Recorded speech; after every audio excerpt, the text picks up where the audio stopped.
Hi, I'm Valerie Cousin. And I'm Gary Heine. And we're the Food Growing People, and we're going to show you a really simple sauerkraut recipe. We're total beginners. Yeah, and it's easier than you might think. Valerie's done it a couple of times, and it is so tasty. We had 3 small heads of cabbage like this. Then it's the purple cabbage and the green cabbage. So I'm just cutting out the heart. Yeah, this part right here. And again, in this one, to do the same. You can grate. You can also use some sort of food processor if you have that kind of amendment on your blade. I just do it by hand, and the pieces are kind of thick, but you could make them into chopped. You can dice them. You can do whatever you like. What we're wanting is to have the membrane of the vegetable break down with the microbes that we're going to be inviting into our laboratory here. So the microbes are going to be doing the work. We're just setting the stage for them. And those are the microbes that are just floating around the kitchen. And yes. Yeah. 85% of us is microbes and bacteria and other things. So 15% of us is actually human, and 85% is other beings. And so they know just what those other beings like to eat, and those other beings are the heart of our immune system. We're going to take a tablespoon. This is about 5 pounds of cabbage, something like that, in this bowl that I've just cut up, and going to use about a tablespoon of salt. And the salt is sea salt I'm using. They want you to use pickling, which I think just means non-clumping. So I feel good about sea salt and the Himalayan salt too. I did my best to take all of the big outer leaves off of the cabbage because we're going to use it as a little barrier on the top of the sauerkraut in the bowl that I've chosen as a nice wide mouth. So here we are. We have our sauerkraut makings, the salt and the cabbage, and we're just going to do some nice massaging. So the massaging is about really breaking down, like I said, the cell wall so that it's nice and permeable, and it mixes in the salt too. So it gives this place where everything is mixing, getting ready for this alchemy that's going to happen. I'm just going to spend some time until it feels like they're kind of wilted almost.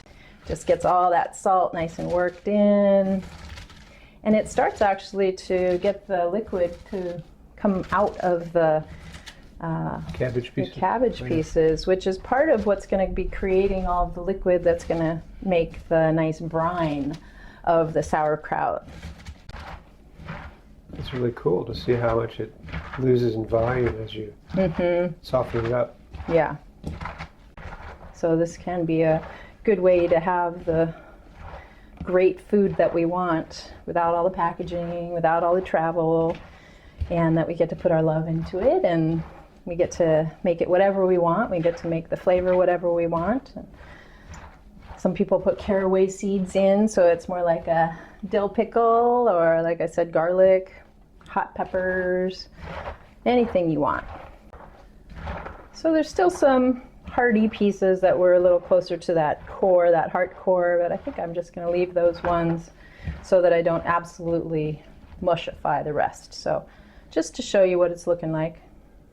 That's beautiful. It is beautiful. It's really relaxed. It's very relaxed, yes. Yeah. So we're going to make the transfer from the massaging. We could have done it in here, but I like to just start with a fresh container. So they do have these amazing crock that are absolutely designed for sauerkraut, and you can find those online, I'm sure. But I just like to use my blue bowl. I make chocolate in it, and I make sauerkraut in it, and it's a beautiful container to have things change and flourish.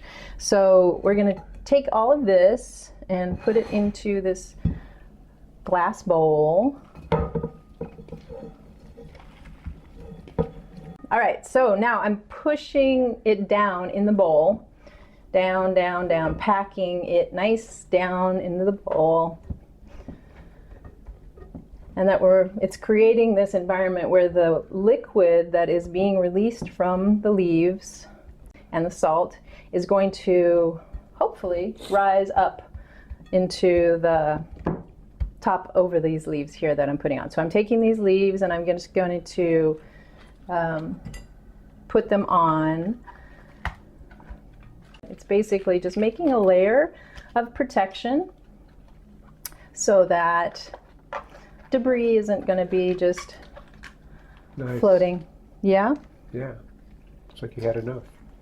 Looks like I had enough.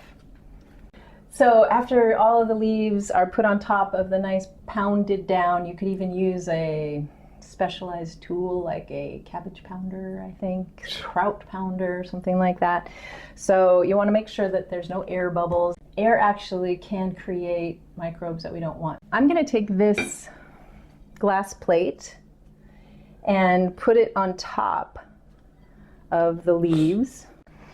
So we're going to put the 32-ounce jar filled with water. I like to use rocks too, really. So sometimes I'll just get a big rock from outside or a brick or whatever it is. And this may or may not be enough weight for what we want to do, but it seems like at this moment that it is. So I'm going to add a little bit more water so that it actually, all of the cabbage is submerged because it's creating that anaerobic environment. So the water is covering up our top layer. And then if stuff gets weird on the top, this sort of like scum on the top, I know it sounds really horrible, but you can just take it off. It doesn't get into any of the mix if we're just taking it straight off the top there.